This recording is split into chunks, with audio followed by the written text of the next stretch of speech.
Assalamualaikum warahmatullahi wabarakatuh. Yang terhormat Ibu dosen pembimbing skripsi saya, Indra Sanisa Fitri MSI. Yang terhormat Bapak Korprodi Pendidikan Sejarah, Dr. Syarifuddin MPD. Baiklah, di sini saya sebelumnya perkenalkan, nama saya Ahmad Yudhosufi Said. Di sini saya akan mengkompilasi skripsi yang berjudul Pengaruh Penerapan Model Pembelajaran TSTS to stay terhadap hasil belajar peserta didik pada mata pelajaran sejarah kelas 11 SMA Negeri 3 Ogan Ilir.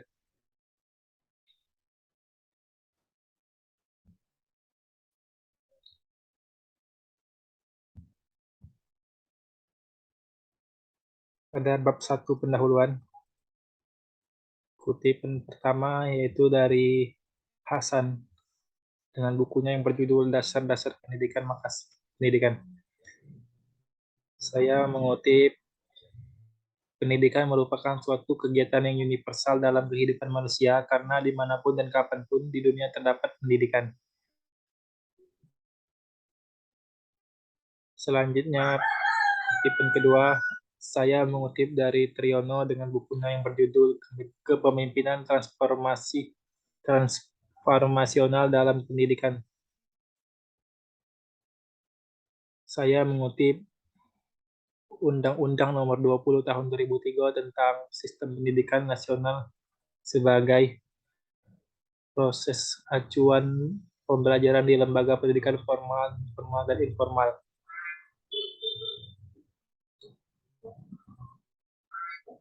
Kemudian kutipan selanjutnya dari Sujana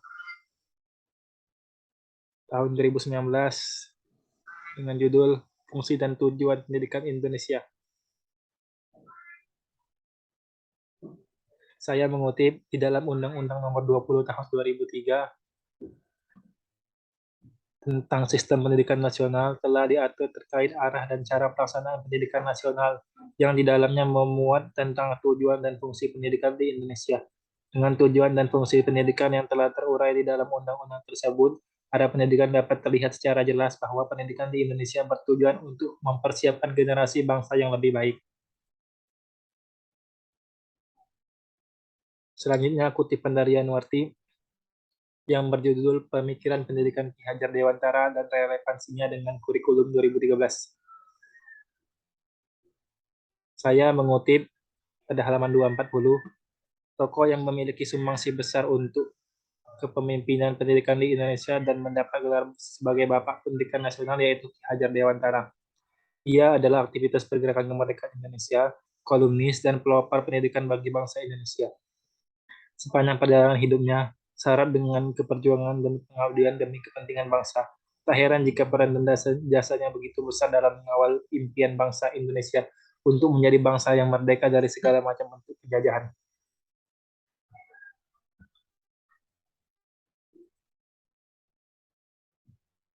Selanjutnya saya mengutip dari kompas.com dengan penulis Ayunda Perintah Kasih tahun 2021 dengan judul Mulai 2022 ada kurikulum baru yang bisa dipilih sekolah. Kompas saya akses pada 20 Februari 2022 pukul 16.30, yang mana kurikulum nasional memiliki 3 opsi kurikulum yang bisa dipilih oleh satuan pendidikan untuk pemulihan pembelajaran di masa pandemi COVID-19, yaitu kurikulum dari 13, kurikulum darurat, dan kurikulum prototip.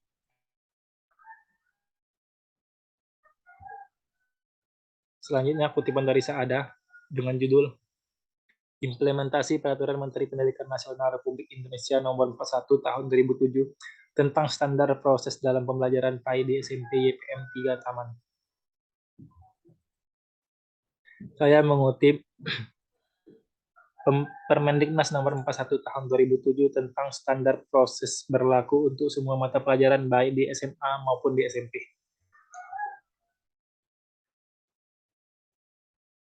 Kemudian saya mengutip dari Avandi dan kawan-kawan tahun 2013 dengan judul Model dan Metode Pembelajaran. Di sini saya mengutip pada halaman 3 dan halaman 4, yaitu dalam kegiatan belajar mengajar, Harus terjadi komunikasi dua arah antara guru dengan peserta didik agar suasana pembelajaran kondusif, tidak lagi teacher center melainkan student center, sehingga proses belajar mengajar akan terarah dalam mencapai tujuan pembelajaran.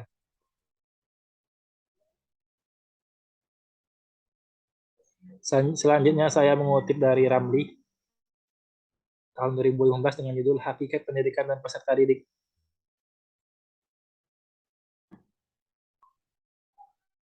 Saya mengutip, pendidikan adalah suatu bentuk interaksi manusia dalam Undang-Undang Nomor 20 Tahun 2003 tentang Sistem Pendidikan Nasional. Disebutkan pendidikan adalah usaha sadar untuk terencana untuk mewujudkan suasana belajar dan proses pembelajaran agar peserta didik secara aktif mengembangkan potensi dirinya untuk memiliki kekuatan spiritual, keagamaan, pengendalian diri, kepribadian, kecerdasan, akhlak mulia, serta keterampilan yang diperlukan di dirinya, masyarakat, bangsa, dan negara. Dalam pendidikan, menuntut terwujudnya manusia Indonesia yang berkualitas, cerdas, beriman, beriptek, dan berakhlakul karimah sebagai tujuan dari pendidikan. Maka perlu pengamatan dari segi aktualisasinya bahwa pendidikan merupakan proses interaksi antara pendidik dan peserta didik untuk mencapai tujuan dari sebuah proses pendidikan. Selanjutnya kutipan dari Fahdini dengan judul Identifikasi Kompetensi Guru sebagai Cerminan Profesionalisme Tenaga Pendidik di Kabupaten Sumedang.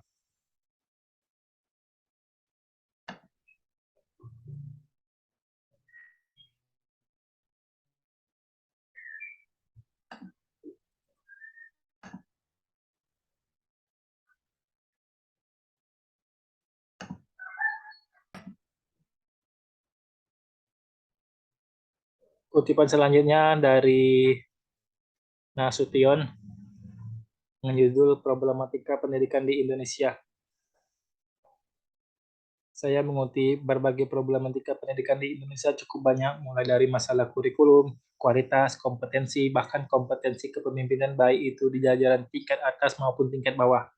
Berbagai kasus keluhan-keluhan terjadi di lapangan, baik pimpinan sekolah maupun para pendidik yang menyayangkan dimensi kepemimpinan seperti soal manajemen, disiplin, birokrasi, dan administrasi yang amburadul.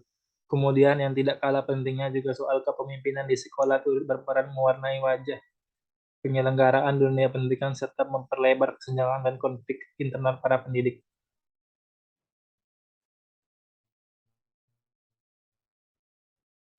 Kemudian kutipan selanjutnya dari Sabila, pengaruh kepemimpinan guru, motivasi kerja, dan efikasi diri terhadap kinerja guru di era pandemi COVID-19.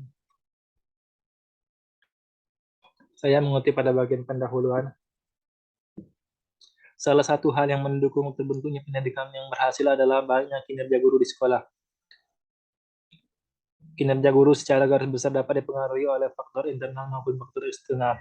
Faktor internalnya dapat mempengaruhi kinerja guru adalah segala sesuatu yang bersumber dari diri guru sendiri seperti kepribadian, keterampilan, kemampuan, efikasi dan diri atau persepsi diri.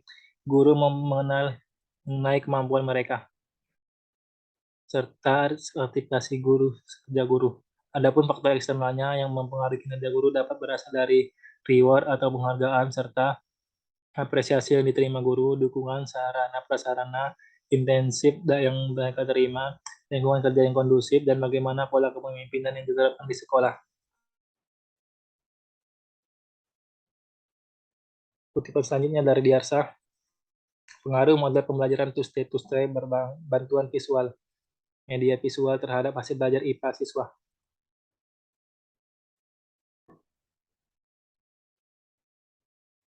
Berdasarkan permasalahan tersebut, salah satu alternatif pemecahan masalah yaitu dengan menerapkan model pembelajaran to-stay media penerapan model pembelajaran to-stay berbasis media visual diharapkan siswa terlibat aktif dalam proses pembelajaran, kondisi belajar menyenangkan dan hasil belajar IPA meningkat.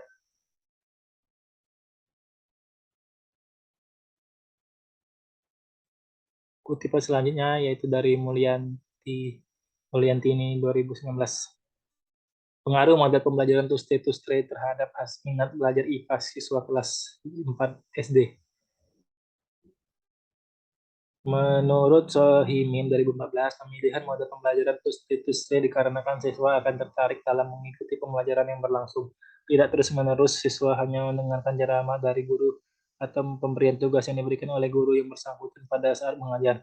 Dengan demikian, pembelajaran dilakukan dengan menggunakan model pembelajaran two-step yang menjadikan pembelajaran IPA lebih bermakna bagi siswa sehingga minat belajar dapat meningkat.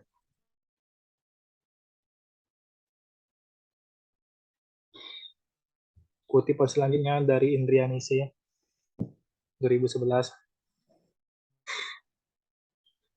Peningkatan kualitas pembelajaran IPS dengan model pembelajaran kooperatif teknik Tusti pada siswa kelas 4 SD Tambak Gaji 05 Kecamatan Ngalian, Kota Semarang. Saya mengutip model pembelajaran kooperatif teknik Tusti dapat meningkatkan hasil belajar siswa. Hal tersebut tunjukkan dengan nilai rata-rata pada siklus 1 70 dan 79 pada siklus 2. Ketuntasan belajar siswa pada siklus 1 adalah 69% dengan kategori baik dan pada siklus 2 menjadi 82% masuk dalam kategori baik. Nilai rata-rata hasil belajar sudah baik karena sebanyak 82% siswa sudah mengalami ketuntasan belajar sesuai nilai KKM mata pelajaran IPS SD tersebut. Kutipan selanjutnya dari Purnamasari 2017 yang berjudul Peningkatan Keaktifan dan Hasil Belajar Siswa dengan menggunakan model pembelajaran PSTS di kelas 11 SMA Tridharma Palembang.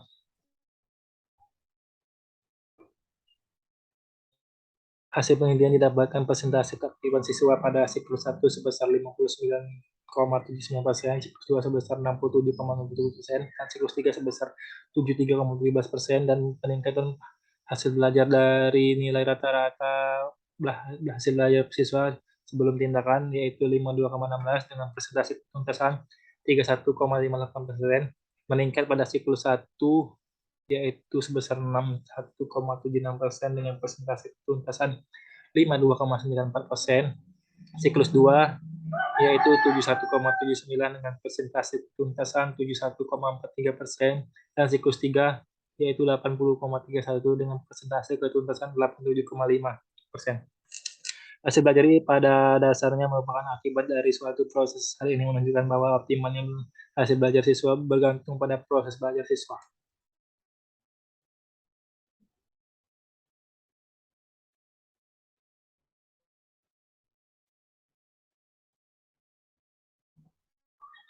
Selanjutnya pada bab kedua yaitu tinjauan pustaka. Saya mengutip dari Hanafi 2014 konsep belajar dan pembelajaran. Di sini saya mengutip dua paragraf sekaligus yang bisa dilihat pada layar sebelah kiri atau layar kompilasi dan disamakan ke sekarang.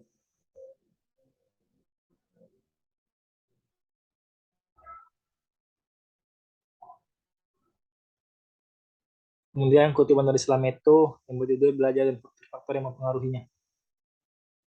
Belajar adalah suatu proses usaha yang dilakukan seseorang untuk memperoleh suatu perubahan tingkah laku yang baru secara keseluruhan, sebagai hasil pengalamannya sendiri dalam interaksi dengan lingkungannya.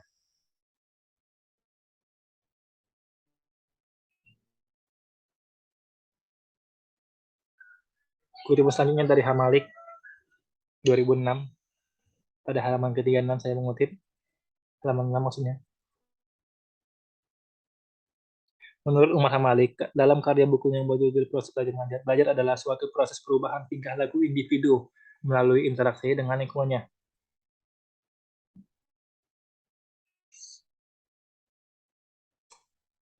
Selanjutnya kutipan dari Ayu yang berjudul Analisis Motivasi Pelajar Peserta Didik kelas 10 Program Lintas Minat pada mata pelajaran Ekonomi di SMA Negeri 16 Palembang.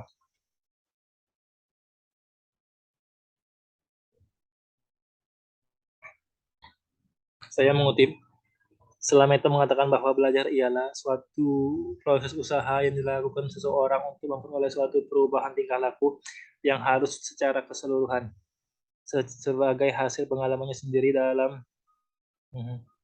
belajar. Sedangkan menurut Sandiman, belajar itu sebagai rangkaian kegiatan jiwa raga fisik untuk menuju ke perkembangan pribadi manusia seutuhnya yang berarti menyangkut unsur cipta, rasa, dan karsa, ranah kognitif, afektif, dan psikomotorik.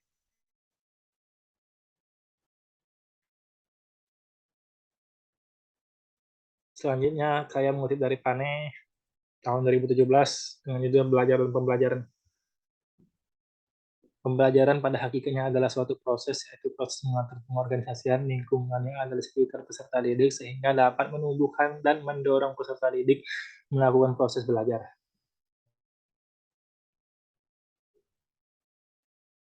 Selanjutnya saya mengutip dari Pestiawan. Nasution mendefinisikan pembelajaran sebagai suatu aktivitas pengorganisasi atau mengatur lingkungan sebaik-baik dan menghubungkannya dengan anak didik sehingga terjadi proses belajar. Gula mendefinisikan pembelajaran sebagai usaha untuk menciptakan sistem lingkungan yang mengoptimalkan kegiatan belajar.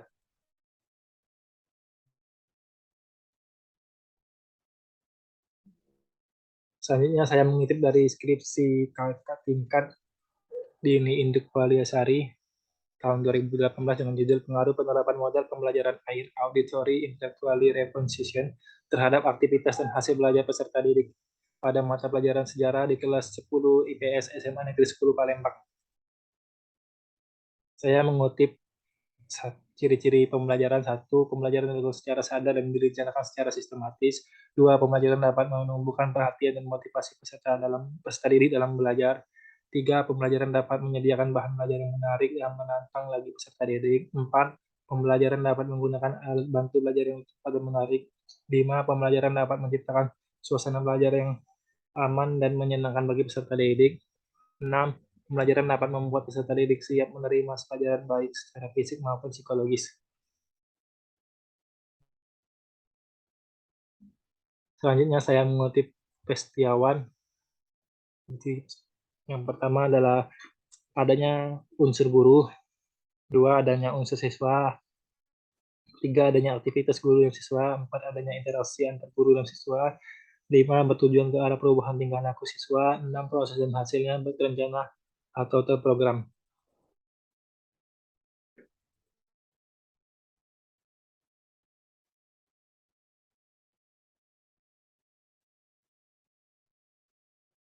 Selanjutnya saya mengutip dari Krisnawan.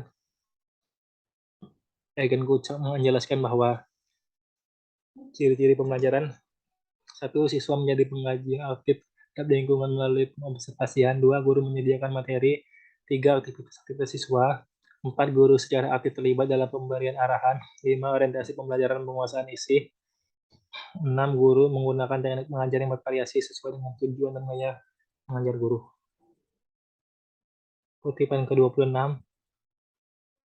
dari Nurita.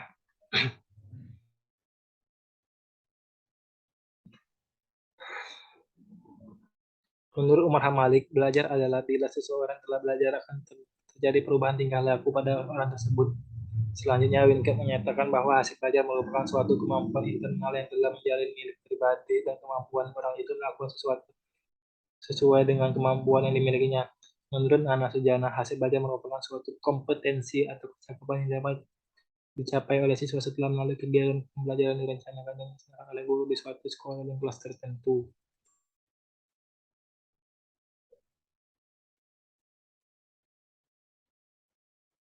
Selanjutnya kutipan dari Magdalena dengan judul Tiga Ranah Taksonomi Belum dalam Pendidikan. Saya mengutip taksonomi belum memiliki tiga ranah, di antaranya ranah kognitif, ranah afektif, dan ranah psikomotorik. Kutipan selanjutnya yaitu dari Sundari 2015 tentang dengan judul model-model pembelajaran pemevolehan bahasa kedua atau asing. Saya mengutip pendapat yang telah komprehensif dikelola oleh Miftah Huda. Model pembelajaran didefinisikan sebagai gambaran keseluruhan pembelajaran yang kompleks dengan berbagai teknik dan prosedur yang menjadi bagian pentingnya di dalam kompleksivitas model pembelajaran. Terdapat metode, teknik, dan prosedur yang saling bersinggungan di lainnya. Sedangkan menurut Susan Ellis, model pembelajaran merupakan strategi-strategi yang berdasar pada teori-teori dan penelitian yang terdiri dari rasional, seperangkat langkah-langkah dan tindakan yang dilakukan guru dan siswa. Sistem pendukung pembelajaran yang perkembangan belajar siswa.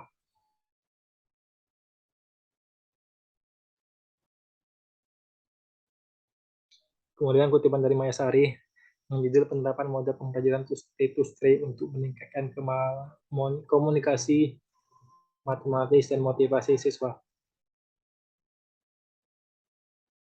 Saya mengutip, model ini memberi kesempatan kepada kelompok untuk membagikan hasil dan informasi dengan kelompok lain. Proses pembelajaran menurut Lia adalah sebagai berikut. Satu, siswa bekerja sama dengan kelompok yang beranggotakan 4 orang. Setelah selesai, 2 dari siswa masing-masing kelompok yang meninggalkan kelompoknya untuk bagi kelompok lain. 2 orang yang tinggal dan kelompok bertugas membagikan hasil kerja.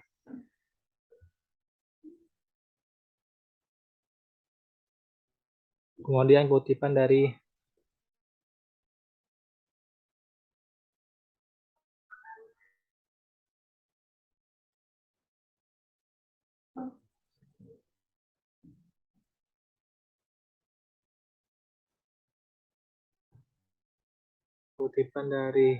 Zairni. Penggunaan model pembelajaran to stay dalam pembelajaran IPA di sekolah dasar. Salah satu model kooperatif yang dapat digunakan oleh guru dalam pembelajaran adalah salah satu model kooperatif tipe to stay. Model pembelajaran ini menekankan siswa untuk berbagi pengetahuan dan pengalaman dengan kelompok lain. Sintaknya adalah kerja kelompok, 2 siswa yang mengunjungi kelompok lain dan 2 siswa lainnya masih dalam kelompok mereka untuk menerima 2 orang dari kelompok lain. Kerja kelompok kembali ke kelompok semula, kerja kelompok, laporan kelompok.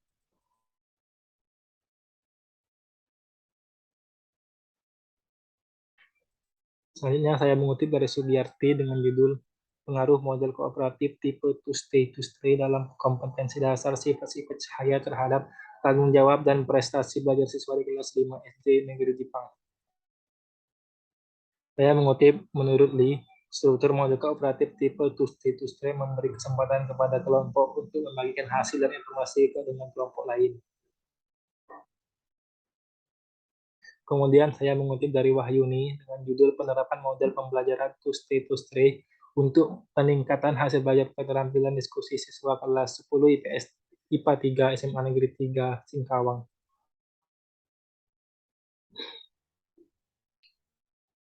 Saya dengan kutipan dengan metode pembelajaran ini siswa akan mampu berbicara karena langkah dalam metode to stay mengharuskan siswa untuk berbicara dalam sebuah diskusi. Pembelajaran diskusi menggunakan metode to stay diharapkan mampu menciptakan suasana pembelajaran yang aktif dan menarik serta menyenangkan bagi siswa. Selain itu, guru juga dapat lebih mudah membimbing siswa. Penerapan metode ini diharapkan dapat menjadi alternatif bagi guru dalam pembelajaran diskusi agar semakin meningkat. Kemudian kutipan selanjutnya dari Lisdiana dengan judul Memantik Keterampilan Sosial di Siswa melalui modul pembelajaran to stay. Penggunaan model pembelajaran TSTS ini dapat meningkatkan keterampilan sosial siswa karena dalam pembelajaran ini semua siswa dituntut untuk berbicara baik saat mereka sedang bertamu ke kelompok lain maupun saat mereka sedang menerima tamu. Disinilah keterampilan sosial siswa mulai terbangun. Selanjutnya kutipan dari Sudiarsana, penggunaan model pembelajaran TSTS sebagai upaya peningkatan prestasi belajar PPKN. Saya mengutip tujuan modul pembelajaran TSTS dalam modul pembelajaran ini siswa diharapkan pada kegiatan mendengarkan apa yang diutarakan oleh temannya ketika sedang bertamu dan yang secara tidak langsung siswa akan dibawa untuk menyimak apa yang diutarakan oleh anggota kelompok yang menjadi tuan rumah tersebut. Dalam proses ini akan terjadi kegiatan menyimak materi pada siswa dalam model pembelajaran kooperatif ini memiliki tujuan yang sama dengan pendekatan pembelajaran kooperatif yang telah dibahas sebelumnya. Siswa diajak untuk bergotong royong dalam menemukan suatu konsep. Penggunaan model pembelajaran kooperatif to stay akan mengarahkan siswa untuk aktif baik dalam diskusi, tanya jawab, jawaban, menjelaskan, dan juga menyimak materi yang dijelaskan oleh teman.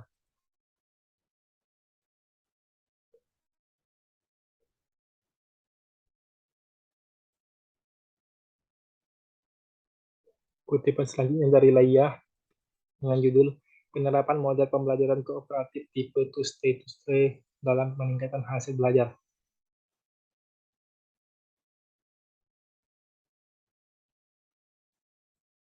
Yang pertama, Siswa bekerja sama dalam kelompok seperti biasa. Yang kedua, setelah selesai, dua siswa dari masing-masing kelompok akan meninggalkan kelompoknya dan masing-masing bertamu ke kelompok yang lain. Dua siswa yang tinggal dalam kelompok bertugas membagikan hasil kerja ke informasi ke kelompok tamu mereka. Yang keempat, tamu mohon diri dan kembali ke kelompok mereka sendiri dan melaporkan temuan mereka dari kelompok lain. Dan empat, kelompok mencocokkan dan membahas hasil-hasil kerja mereka. Kutipan selanjutnya dari Handayani dengan judul Efektivitas Model Pembelajaran Tustri ditinjau dari hasil belajar siswa kelas 5 SD pada mata pelajaran Matematika Internasional Matematika. Saya mengutip langkah-langkahnya. Yang pertama itu membagi kelompok, yang kedua membagi topik pokok pembahasan di kelompok, yang ketiga diskusi dengan kelompok, yang keempat kegiatan Tustre, yang kelima kegiatan Tuesday, yang keenam tamu memohon diri dan kembali ke kelompok, yang ketujuh kelompok mencocokkan dan membahas hasil kerja mereka, dan yang kedelapan yang terakhir masing-masing kelompok mempresentasikan hasil kerja mereka.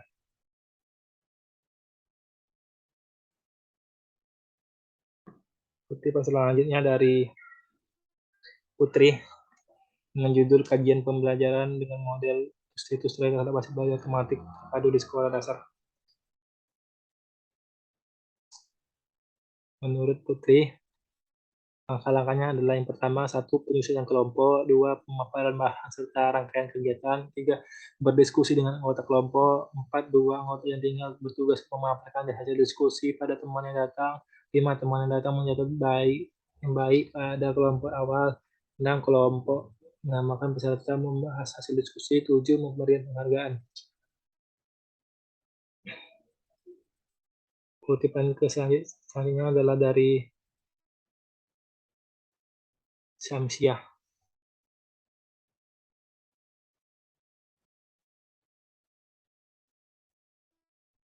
Penerapan model pembelajaran kooperatif tipe Tuesday pada mata pelajaran IPS untuk meningkatkan hasil belajar siswa kelas 4A SDN Simomulyo 8 Surabaya.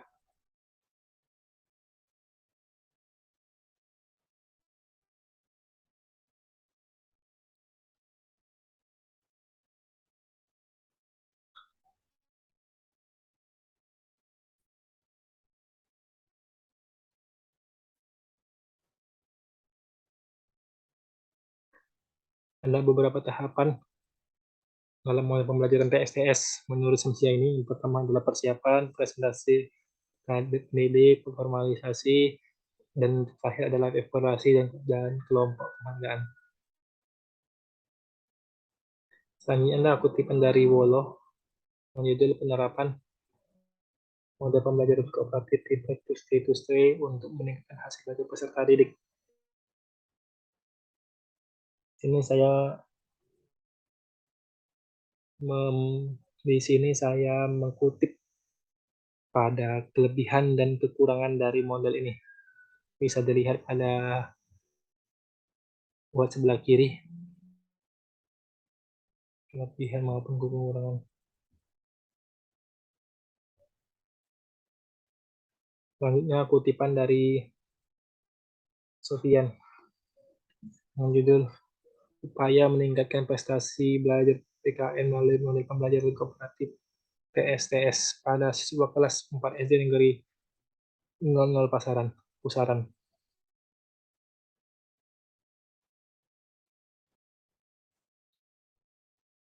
Saya juga mengutip kelebihan dan kekurangan dari Sofian ini.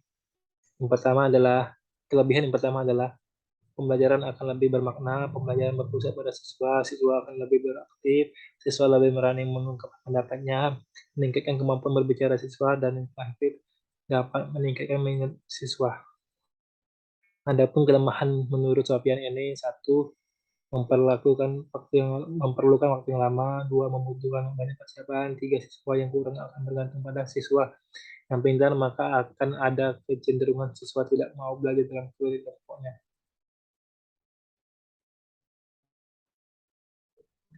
Kutipan selanjutnya dari Pandini dengan judul Penerapan Model Pembelajaran Tustre dengan Model Pembelajaran Jigsaw terhadap hasil belajar kognitif siswa SMA Negeri 2 Simpang.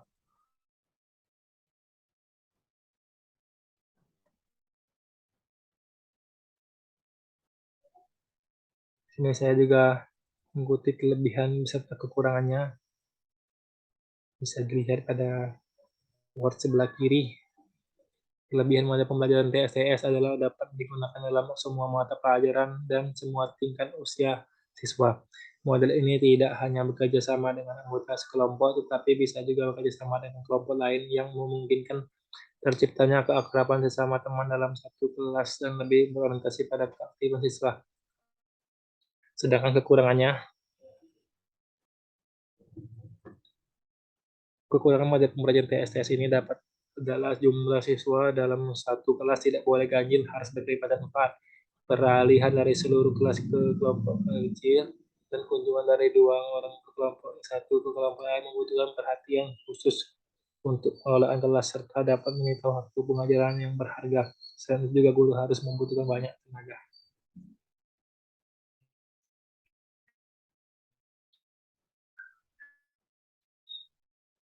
Selanjutnya saya mengutip dari skripsinya kakak tingkat Mbak Dini Induk Foliasari dengan judul Pengaruh Penerapan Model Pembelajaran Air Auditory Intellectually Retention terhadap hasil aktivitas dan hasil belajar peserta didik pada mata pelajaran sejarah di kelas 10 IPS SMA Negeri 10 Palembang.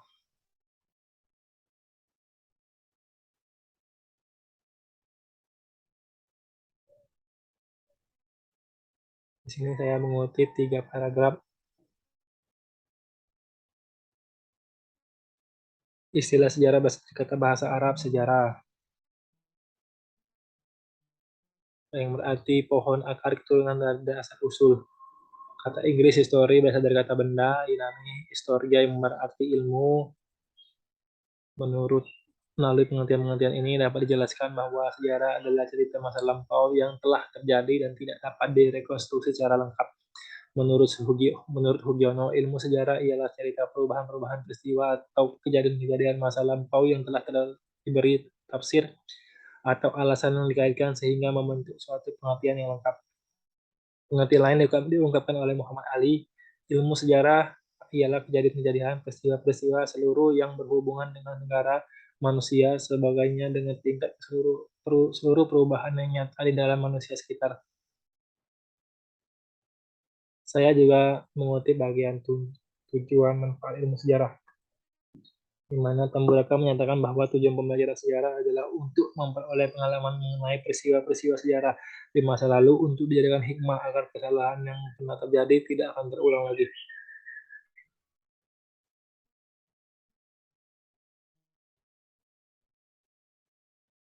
Kemudian saya mengutip dari Cahro dengan judul The Implementation of the Character Education in History Teaching.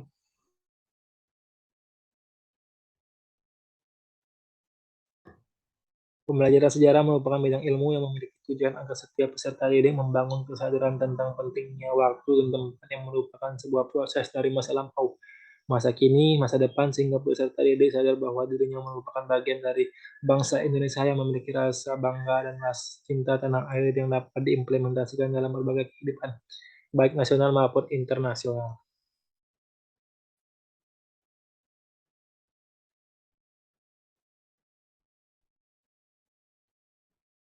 Selanjutnya adalah bab 3 metodologi penelitian. Kutipan pertama yaitu dari Silalahi tahun 2015 tentang metode penelitian sosial kuantitatif. Saya mengutip riset teknologi sangat dibutuhkan oleh setiap profesional dunia praktik dan profesional dunia akademik. Pengetahuan serta keterampilan yang dibutuhkan oleh setiap profesional praktik untuk mendukung pekerjaannya ialah pengetahuan dan keterampilan metode penelitian. Sementara ilmu yang dipelajari oleh semua mahasiswa baik S1, S2 maupun S3 untuk mendukung keilmuannya ialah ilmu metode penelitian.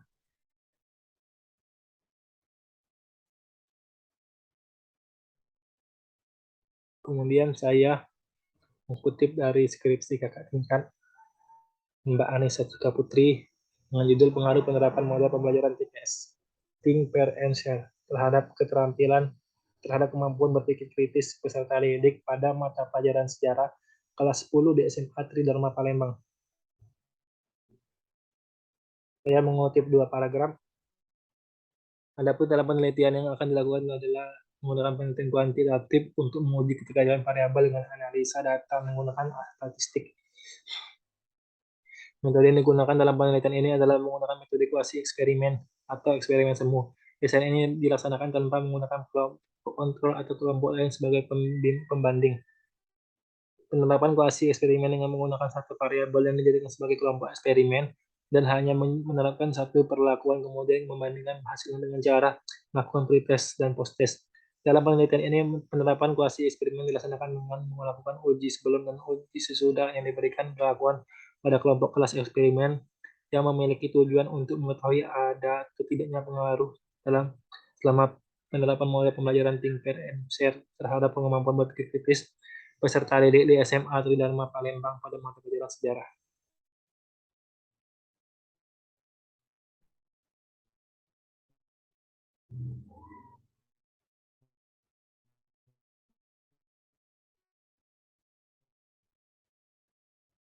Kutipan selanjutnya yang dari Nasution, yaitu variabel penelitian.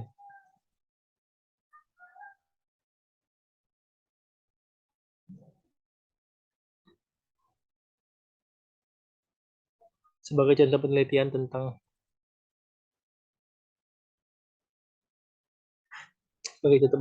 pengaruh kualitas fisik terhadap prestasi belajar, yang menjadi sasaran penelitian di sini adalah kualitas fisik mahasiswa dan prestasi belajar. Agar dapat dirumuskan variabel dan sasaran penelitian tersebut, maka diperlukan penelitian terlebih dahulu konsep kualitas fisik mahasiswa dan prestasi belajar. Selanjutnya dipersoalkan apakah konsep tersebut mengandung nilai yang bervariasi. Bila konsep tersebut mengandung sumber nilai yang bervariasi, maka konsep kualitas fisik dan proses belajar dapat dikatakan sebagai variabel penelitian. Jadi variabel adalah konsep yang mengandung variabel nilai.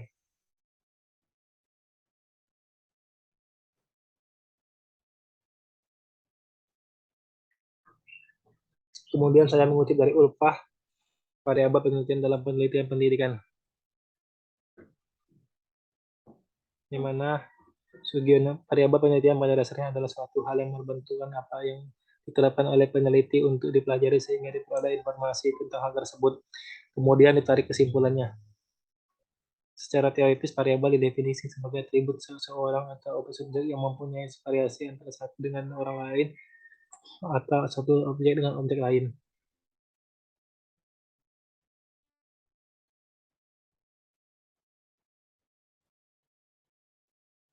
Kemudian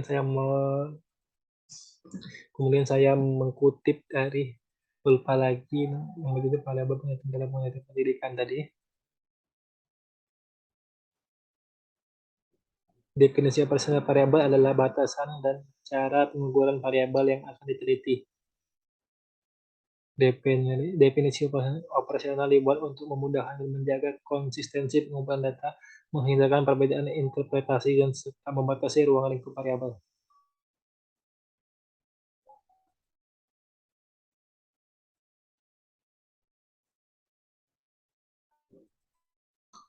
Selanjutnya adalah kutipan dari Mbak Dini Induk Vodasari. Pengaruh penerapan model pembelajaran air auditory intellectually representation terhadap aktivitas dan hasil belajar peserta didik pada mata pelajaran sejarah di kelas 10 IPS SMA Negeri 10 Palembang.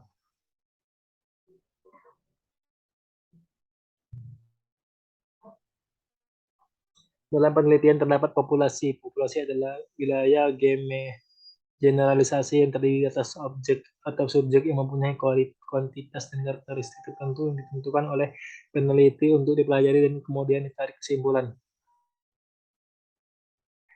Saya juga mengutip pada bagian sampel. Sampel adalah sebagian dari jumlah populasi dan karakteristik yang dimiliki oleh populasi. Menurut Punaji mengatakan bahwa sampel berarti benda contoh yang diambil dari sejumlah benda atau objek yang diwakili. Dalam istilah sederhana, sampel adalah sekelompok objek, orang, peristiwa, dan sebagainya yang merupakan representasi dari keseluruhan. Teknik pengambilan sampel dan penelitian ini diambil menggunakan teknik simpanan dan sampling atau sampel acak di mana semua populasi diberikan kesempatan yang sama untuk kemudian dipilih sebagai anggota sampel tanpa memperhatikan syarat apapun. Adapun kelas yang terpilih sebagai sampling ialah kelas 11 PS3 dengan jumlah 36 peserta didik sebagai kelas eksperimen.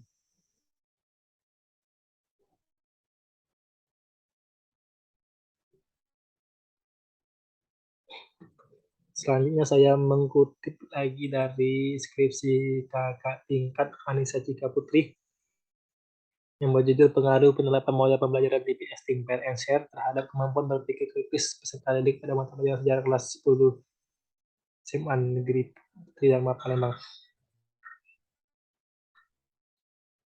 Saya mengutip pada bagian pengertian tes. Tes didefinisikan sebagai suatu susunan yang teratur dalam melihat suatu atau lebih karakteristik seseorang. Tes digunakan untuk mengumpulkan informasi dalam bentuk bilangan atau skor.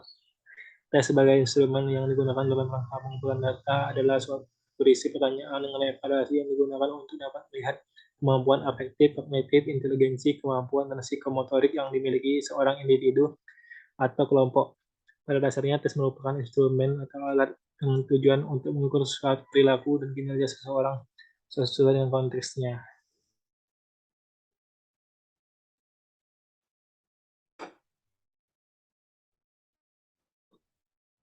Kemudian saya mengutip lagi dari skripsi kakak tingkat Neswatun Hasibah dengan judul Pengaruh Media Permainan Truth or Dare terhadap hasil belajar peserta didik pada mata pelajaran sejarah kelas 11 di SMA Negeri 1 Indralaya Selatan.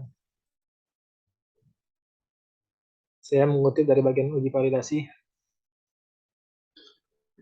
Uji validasi digunakan menggunakan rumus produk momen dengan rumus RXY sama dengan sigma N dikali sigma XY dikurang sigma X dikali sigma Y dibagi akar dari N dikali sigma X kuadrat dikurang sigma X kuadrat dikali N dikali sigma Y kuadrat dikurang sigma Y kuadrat.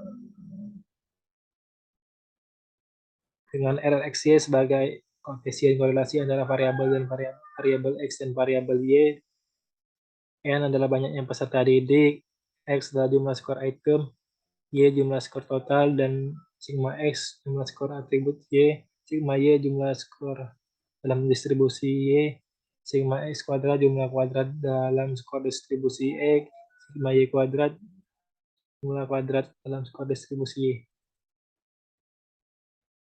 Adapun kriteria dari tes ini adalah antara 0,8 sampai dengan 1 sangat tinggi atau valid, antara 0,6 sampai dengan 0,8 tinggi atau valid, antara 4 sampai dengan 6 cukup atau valid, antara 2 sampai 8 rendah dan valid, antara 0 sampai 0,2 sangat rendah atau tidak valid. Kemudian ialah melakukan uji reliabilitas dengan rumus KR20. KR20 rumusnya adalah R11 sama dengan N dibagi N-1 dikali S kuadrat dikurang sigma PQ dibagi S kuadrat. Dengan keterangan R11 adalah reliabilitas tes secara keseluruhan, P adalah proporsi subjek yang menjawab item dengan benar, Q adalah proporsi subjek yang menjawab item dengan salah, sigma PQ adalah jumlah hasil perkalian antara P dan Q, N banyaknya item, S kuadrat adalah setan berdepresiasi. Kemudian lakukan uji daya pembeda soal dengan rumus DP sama dengan BA dibagi JA dikurang BB per JB sama dengan PA kurang PB. Yang mana DP adalah daya pembeda, BA adalah banyaknya peserta kelompok atas yang menjawab soal dengan benar, BB adalah banyak kelompok bawah yang menjawab soal dengan benar, JA adalah banyak kelompok atas, JB adalah banyak kelompok bawah. PA adalah proporsi peserta kelompok atas menjawab benar, PB adalah proporsi kelompok bawah yang menjawab benar. Dengan klasifikasi 0,0 sampai dengan 0,2 sama dengan kurang baik, 0,2 sampai 0,3 cukup, 0,3 sampai 0,4 baik, 0,4 sampai 1 sangat baik sekali.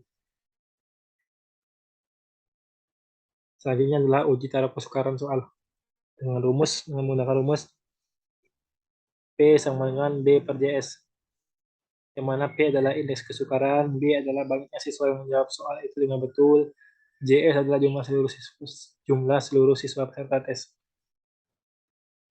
Dengan klasifikasi sebagai TK sama dengan 0, berarti soal terlalu sukar. TK lebih besar dari 0,0 tapi lebih kecil dari 0,3 ada soal sukar. TK lebih besar dari 0,31 tapi TK lebih kecil atau sama dengan 0,70 soal sedang. TK lebih besar dari 0,71 tapi TK lebih kecil dari 1,0 soal mudah. Selanjutnya yang melakukan teknik analisis data dengan melakukan uji persyarat analisis. Saya masih mengutip, bisa dilihat kedua PPT, yang kedua Word ini. Kemudian melakukan uji normalitas data dengan menghitung tentang data dengan rumus R sama dengan XT dikurang XR. Di mana R adalah rentang, XT adalah data terbesar dalam kelompok, XR adalah data terkecil. Kemudian menghitung jumlah kelas interval banyaknya kelas sama dengan 1 plus 33 log N. Log itu logaritma, N itu adalah jumlah data. Menghitung panjang kelas interval dengan rumus panjang kelas bagi rentang dibagi banyak kelas. Kemudian membuat tabel distribusi frekuensi sesuai format yang ada pada gambar. Kemudian menghitung rata-rata dari masing-masing kelompok data. MX sama dengan sigma FIXI dibagi sigma FI. Sigma FIXI adalah tanda kelas interval dan sigma XI adalah frekuensi yang berhubungan dengan kelas interval. Kemudian menghitung modus dengan rumus MO sama dengan B plus P sama dengan B tambah P dikali B1 dibagi B1 tambah B2. Mana MO adalah modus, B-nya adalah batas kelas, P itu panjang kelas, B1 adalah frekuensi batas kelas modus, dikurangi frekuensi kelas sebelumnya, B2 frekuensi kelas modus dikurangi frekuensi kelas interval. Kemudian adalah menentukan standar deviasi atau simpangan baku dengan rumus S kuadrat sama dengan sigma FI XI dikurang sigma FI XI kuadrat dibagi N dikali N-1.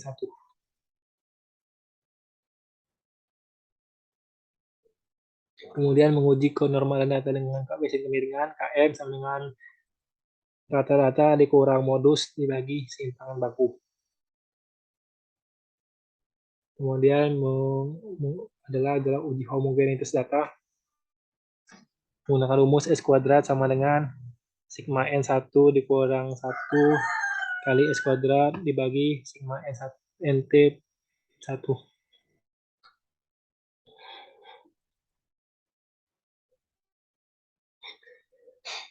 Kemudian mencari nilai B. B sama dengan log S kuadrat dikali sigma N1. Selanjutnya mencari uji balat menggunakan statistik C kuadrat.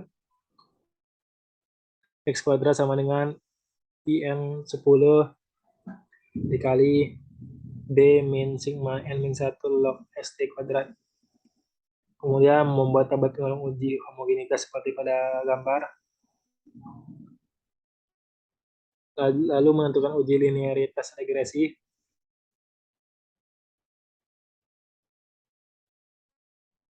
JKT sama dengan sigma Y kuadrat.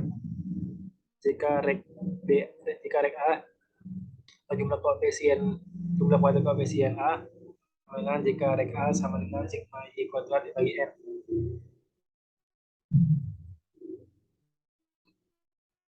Kemudian menghitung jumlah kuadrat koefisien B atau JKB, jika rek B sama dengan N dikali sigma Y kuadrat dikurang sigma X sigma Y dibagi sigma N dikali sigma X kuadrat dikurang sigma X kuadrat. Yang kelima adalah menghitung jumlah kuadrat regresi BA atau JKBA sama dengan B dikali sigma XY dikurang sigma X sigma Y per N. Yang keenam, menghitung jumlah kuadrat residu sisa JK res sama dengan JKT dikurang JKA dikurang JKB per A. Yang ketujuh, menghitung jumlah kuadrat error terbalat JKE masih JKE sama dengan sigma YI dikurang sigma YI kuadrat per N. Yang kedelapan, menghitung jumlah kuadrat turunan cocok JKTC sama dengan JK res dikurang JKE. Kemudian menghitung rata-rata jumlah kuadrat turunan cocok JKTC RJKTC dikurang JKTC dibagi K-2. Dan yang ke-10, menghitung rata-rata jumlah kuadrat error RJKE sama dengan JKE dibagi E-K. Terus mencari nilai F itu sama dengan RJK TC dibagi RJKE. Kemudian membuat tabel penolong uji linier sederhana sesuai pada gambar tabelnya. Lalu melakukan uji hipotesis. Pertama, regresi dengan rumus Y sama dengan A plus BX, yang mana Y adalah subjek variabel terikat yang terproyeksikan, A adalah nilai konstantan harga Y jika X sama dengan 0, B adalah nilai arah sebagai penentu ramalan atau prediksi, X adalah variabel bebas yang mempunyai nilai ketentuan untuk diprediksi. Untuk mencari A menggunakan rumus A sama dengan sigma YI dikali sigma XI kuadrat dikurang sigma XI dikali sigma XI YI dibagi sig N sigma X kuadrat I dikurang sigma XI kuadrat. Dan untuk mencari nilai B menggunakan rumus B sama dengan N SI YI dikurang sigma XI kali YI dibagi N XI kuadrat dikurang XI kuadrat.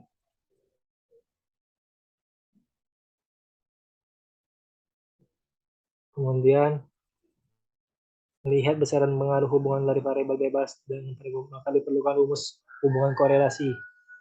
Rumus RXY sama dengan N sigma XY dikurang sigma X kali sigma Y dibagi akar dari N sigma X kuadrat dikurang sigma X kuadrat dikali N sigma Y kuadrat dikurang sigma Y kuadrat.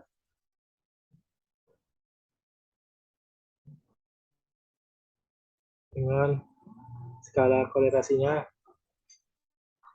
0,8 sampai 1 sangat tinggi, 0,6 sampai 0,8 tinggi, 0,4 sampai 0,6 cukup, 0,2 sampai 0 rendah, 0,0 sampai 0,2 sangat rendah.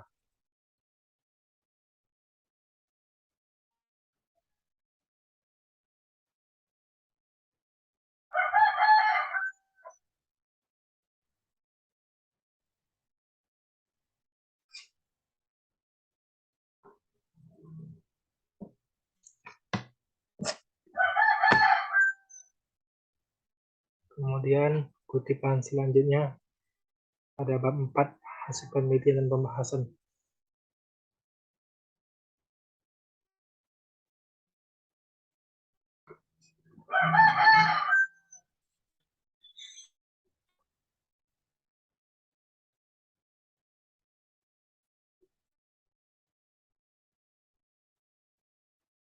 Saya mengutip dari Samsia dengan judul penerapan model pembelajaran kooperatif tipe to status tree pada mata pelajaran IPS untuk meningkatkan hasil belajar siswa kelas 4A SDN Simomulyo 8 Surabaya.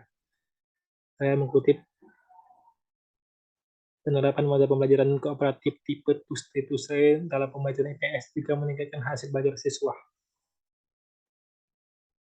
Kemudian kutipan dari Tri menjudul pengaruh model pembelajaran kooperatif tipe to status tree terhadap hasil belajar dan minat belajar. Menjelaskan bahwa pembelajaran kooperatif muncul dari konsep bahwa peserta didik akan lebih mudah menemukan dan memahami konsep yang sulit jika mereka saling berdiskusi dengan temannya. Selanjutnya saya mengutip dari skripsi Mbak Hasiba lagi. Perubahan tingkah laku peserta didik sejalan dengan teori belajar behavioristik oleh Skinner yang mengatakan bahwa belajar merupakan suatu proses perubahan perilaku yang dilakukan sebagai sebuah hasil belajar.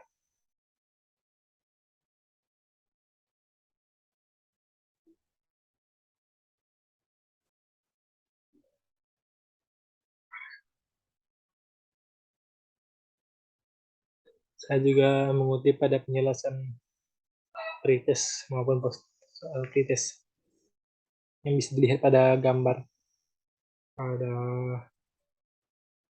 word sebelah kiri dan disamakan sama word sebelah kanan.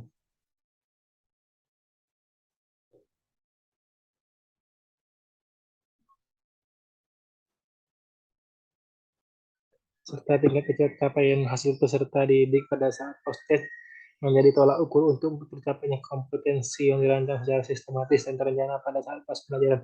Hal ini dikarenakan hasil belajar merupakan suatu tahapan perubahan yang terjadi pada peristiwa peserta didik yang awalnya belum memahami menjadi memahami suatu materi.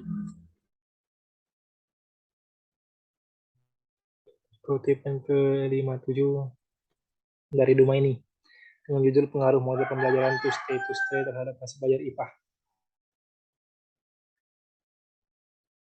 Adanya perbedaan tersebut menunjukkan bahwa model pembelajaran kooperatif tipe to stay berpengaruh positif terhadap hasil belajar. Kutipan selanjutnya masih dari Nisbat Sibah.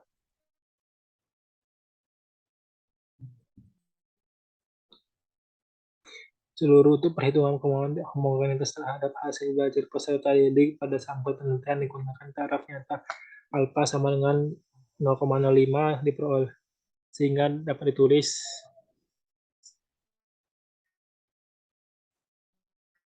X hitung lebih besar, lebih kecil atau sama dengan dari X tabel. Adapun syarat homogenitas yaitu jika X hitung lebih kecil atau sama dengan X tabel.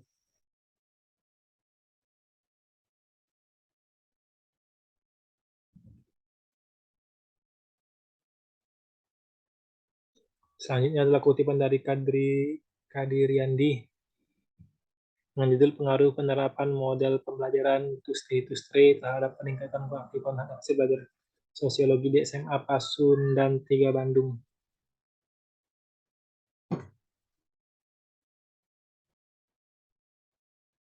Kelebihan dari menurut kajian ini adalah satu dapat diterapkan pada semua kelas, kecenderungan belajar siswa menjadi lebih bermakna, lebih berorientasi pada keaktifan, peserta didik akan lebih berani mengemukakan pendapatnya, menambah kekompakan dan rasa percaya diri siswa, kemampuan berpikir siswa dapat ditingkatkan, kemampuan meningkatkan minat berprestasi belajar siswa. Kemudian kekurangannya juga saya masih mengutip dari Kadiriandi. Terdapat 4 kekurangan, satu waktu yang dibutuhkan lebih lama, dua kecenderungannya hanya peserta didik yang memiliki kemampuan tinggi, tinggi, tingkat tinggi, kemampuan tinggi yang aktif. Tiga, butuh persiapan materi dan tenaga. Empat, suasana kelas cenderung gaduh. Nah, mungkin itu saja kompilasi skripsi dari saya, mulai dari bab 1, bab 2, bab 3, dan bab 4. Jika ada salah-salah kata, saya mohon maaf. Kepada Allah, saya mohon ampun. Wabillahi taufiq wa hidayah. Wassalamualaikum warahmatullahi wabarakatuh.